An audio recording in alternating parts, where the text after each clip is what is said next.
চিত্রনায়িকা তমা মির্জার এবি ব্যাংকের অ্যাসিস্ট্যান্ট ভাইস প্রেসিডেন্ট পদে যুক্ত হওয়ার খবর প্রকাশ্যে আসতেই সামাজিক যোগাযোগ মাধ্যমে নতুন করে আলোচনা এসেছে বিনোদন জগৎ ও ব্যাংকিং খাতের মধ্যকার সম্পর্ক। এই আলোচনার সূত্রে ৩ বছর আগের বহুল আলোচিত পরিমণির বিলাসবহুল গাড়ি উপহার পাওয়ার ঘটনাটি আবারও আলোচনায়। বিশেষ করে সিটি ব্যাংকের ব্যবস্থাপনা পরিচালক ও কথাসাহিত্যিক মাসরুর আরেফিনের নাম নতুন করে উঠে এসেছে। সামাজিক মাধ্যমে প্রচারিত কিছু দাবি ও গোয়েন্দা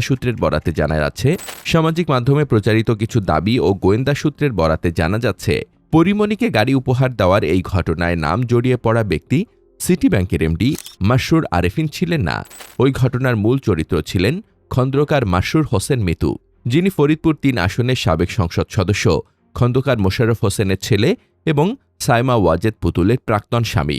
সূত্র অনুযায়ী বোট ক্লাব কাণ্ডের পর বিতর্ক এড়াতে এবং তৎকালীন প্রভাবশালী রাজনৈতিক পরিবারের সদস্যকে রক্ষা করতে নাম গুলিয়ে ফেলার এই বিভ্রান্তি তৈরি করা হয়েছিল বলে মনে করা হয়।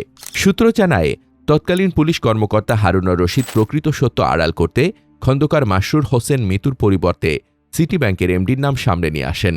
এর মাধ্যমে একদিকে তৎকালীন শেখ হাসিনা পরিবারের নাম আড়াল করা হয়, অন্যদিকে সিটি ব্যাংকের চেয়ারম্যানের সঙ্গে ব্যক্তিগত বিবাদের জের ধরে মাসরুর আরেফিনের নাম ছড়ানো হয়। এ ঘটনা জানাজানির পর তৎকালীন প্রধানমন্ত্রীর পরিবারের পারিবারিক অসন্তোষ দেখা দেয় এবং পুতুল ও মিতুর বিবাহ বিচ্ছেদ ঘটে। উল্লেখ্য, ২০০১ সালের আগস্টে সংবাদ মাধ্যমে মাসরুর আরেফিনের নাম প্রকাশিত হলে তিনি তখনই তা দৃঢ়ভাবে অস্বীকার করেন এবং জানান পরিমণির সঙ্গে তার কোনোদিন দেখাও হয়নি। পরবর্তীতে ওই সংবাদ মাধ্যমটি নিজেদের ভুলের কথা স্বীকার করে প্রথম পাতায় দুঃখ প্রকাশ করে প্রতিবেদন প্রকাশ করেছিল।